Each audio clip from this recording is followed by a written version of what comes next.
ሙስጠፋ ከማል አታቱርክ አንድ ሰው የሀገርን ታሪክ፣ ፊደል፣ አልባሳትና ሙሉ ማንነት በአንድ ጀንበር ሊቀይር ይችላልን? ዛሬ የምናየው የዘመናዊቷ ቱርክ አባት ስለሚባለው ሙስጠፋ ከማል አታቱርክ ነው። ከአንድ ተራ ወታደርነት ተነስቶ እስከ ፕሬዝዳንትነት የተደረገ ጉዞ።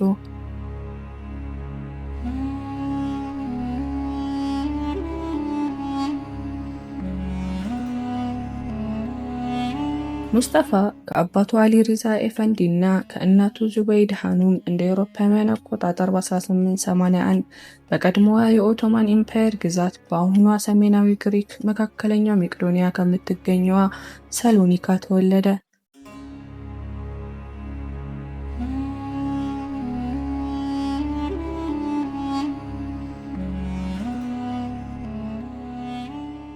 ቤተሰቦቹ በኑሮ ደረጃቸው መካከለኛ የሚባሉና አባቱ አሊ ሪዛ በኦቶማን ኢምፓየር የጉምሩክ መኮንን በመሆን ያገለገለ፣ በኋላም በራሱ የእንጨት ንግድ ስራ ቤተሰቡን ያስተዳድር ነበር። እናቱ ዙበይዳ ሃኑም ባህላዊና ሃይማኖተኛ የሆነች ከቤተሰቦቿ በውርስ የእርሻ መሬት ያገኘች የቤት እመቤት ነበረች።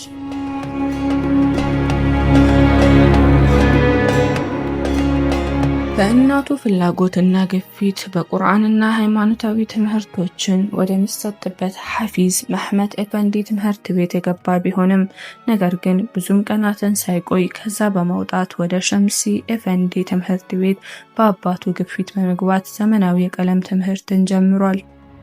እዛ ከገባ በኋላ በ7 ዓመቱ አባቱን በሞት ያጣ ሲሆን ይህም ቤተሰቡ ላይ ኑሮ ጫና ማስከተሉ አልቀረም። እናቱ ለኑሮ ጫና እጅ ሳትሰጥ ልጇን የቀለም ትምህርት እንዲቀስም ማድረግ ችላለች።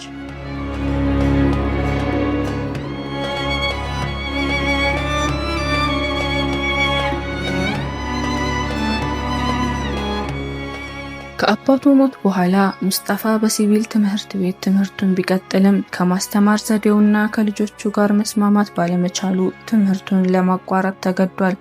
በኋላም ከእናቱ በሚስጥር በመደበቅ ወደ ሶሎኒካ ወታደራዊ ትምህርት ቤት ውስጥ ገብቶ መማር ጀመረ። በዛም በነበረው ንቁ የትምህርት ተሳትፎና በተለይም በሂሳብ ትምህርት ጎበዝ ተማሪ በመሆኑ እንደሱ ሙስጠፋ የተባለው የሂሳብ መምህሩ ጉብዝናውን ለማድነቅ ከማል ወይንም ሙሉ የሚለውን ስም ጨመረለት። ከዛ ጊዜ አንስቶ ሙስጠፋ ከማል በመባል ይጠራ ጀመር። በኋላም ወደ ማንችስተር ወታደራዊ ሁለተኛ ደረጃ ትምህርት ቤት በመግባት ትምህርቱን ቀጠለ። በዚያን የትምህርት ጊዜ ለታሪክ መጽሐፍት፣ ለስነ ግጥምና ለፈረንሳይኛ ቋንቋ ከፍተኛ ፍቅርን እንዳዳበረ ይነገርለታል። የፈረንሳይ ነጻነትና የዲሞክራሲ ፈላስፎች የሆኑትን የነ ሩሶና የነ ቮልተርን አይነት ጸሐፊያንን ስራ ማንበብ የጀመረውም በዚሁ አጋጣሚ ነበር።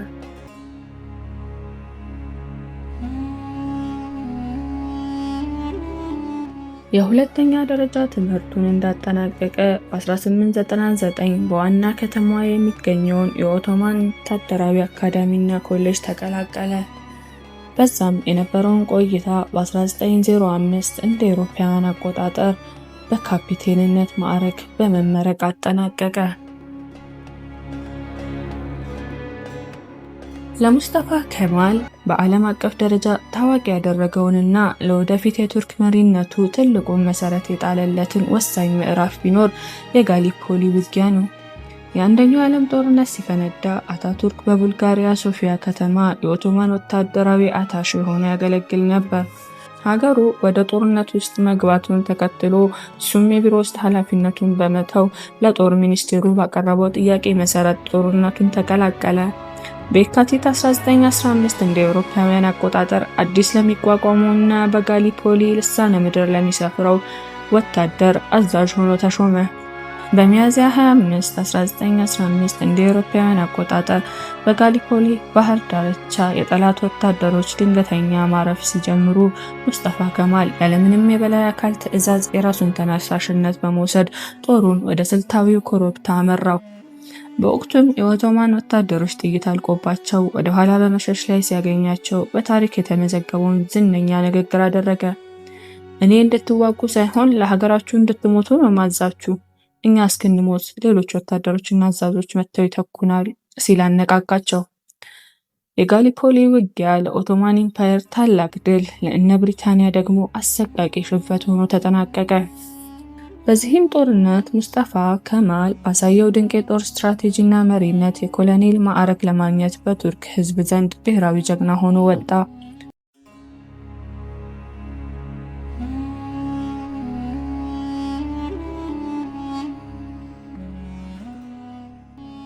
ሙስጠፋ ከማል የኦቶማን ኢምፓየርን ወደ ሪፐብሊክ ኦፍ ቱርክ የለወጠበት ሂደት ከአንደኛው ዓለም ጦርነት ማብቂያ በኋላ የተከናወነ ከፍተኛ ወታደራዊ ስትራቴጂን፣ ዲፕሎማሲንና ህዝባዊ ንቅናቄን ያቀፈ ታሪካዊ ጉዞ ነው። በኢስታንቡል የነበረውንና ለአምባገነን ወራሪዎች ተንበርክከዋል በማለት ህዝብ ቁጣ እንዲነሳባቸው ያደረገውን የሱልጣኑን መንግስት በመገንጠል በኤፕሪል 1920 በአንካራ ከተማ የቱርክ ታላቅ ብሔራዊ ምክር ቤት በማቋቋም የምክር ቤቱ መሪ ሆነ።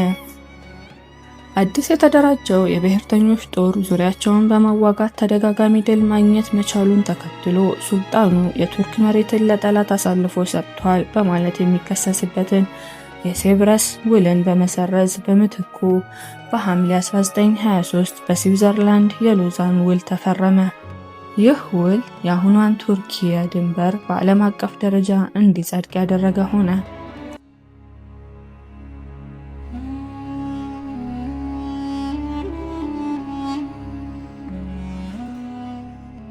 ከዚህም በኋላ በ1922 ከ600 ዓመታት በላይ የገዛውን የኦቶማን ሱልጣኔት በሕግ ሻረ።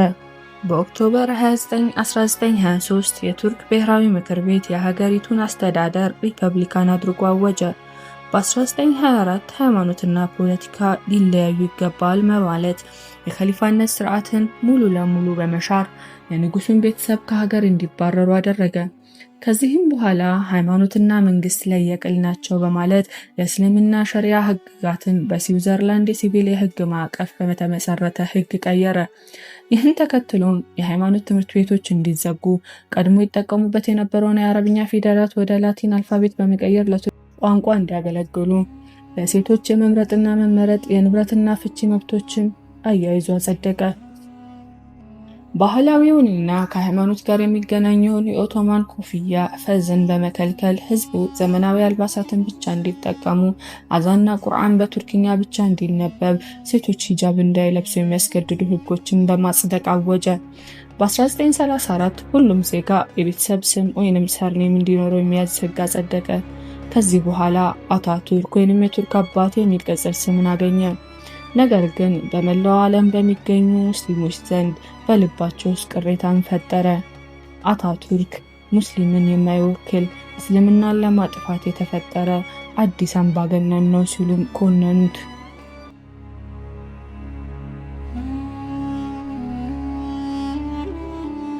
የአታቱርክን ሃይማኖት በተመለከተ በታሪክ ምሁራን ዘንድ አወዛጋቢና አነታራኪ ቢሆንም በተግባር ከሚያደርጋቸው ድርጊቶች ግን ከሃይማኖታዊነት ይልቅ የዓለማዊነት አስተሳሰብን የሚያራምድ መሆኑ ግልጽ ነው። በዚህም ብዙዎች እንደ አግኖስቲክ ይመድቡት ነበር።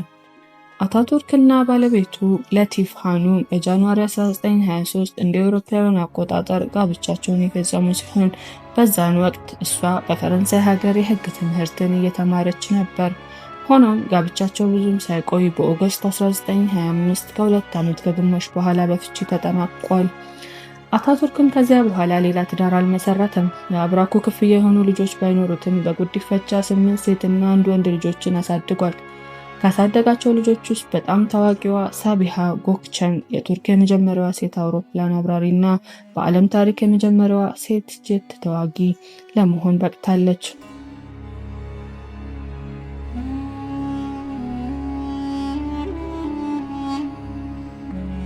አታቱርክ ለረጅም ዓመታት በበሽታ ሲሰቃይ ቆይቶ በ1938 መጀመሪያዎቹ ጀምሮ የበሽታው ምንነት ታወቀለት። በዚህም የጉበት በሽታ ተሰቃይቶ በዛው ዓመት በኖቬምበር 10 በ57 ዓመቱ ኢስታንቡል በሚገኘው ዶልማባህቼ ቤተመንግስት ውስጥ ሕይወቱ አልፏል። በወቅቱ እህቱ ማክቡሌ አታዳን አስክሬኑ ከመቀበሩ በፊት የሰላተል ጀናዛ እንዲሰገድበት ብትጠይቅም የሀገሪቱ ባለስልጣናት እሱ በህይወት እያለ ባራመደው የሴኩላሪዝም ፖሊሲ ምክንያት የቅብር ስርዓቱን በዓለማዊና ወታደራዊ ሽኝት ብቻ እንዲደረግ አቅደው ነበር። ሆኖም በኋላ በተደረገ ስምምነት በቤተ መንግስቱ ውስጥ በድብቅ እንዲሰገድበት ስለመደረጉ ይነገራል።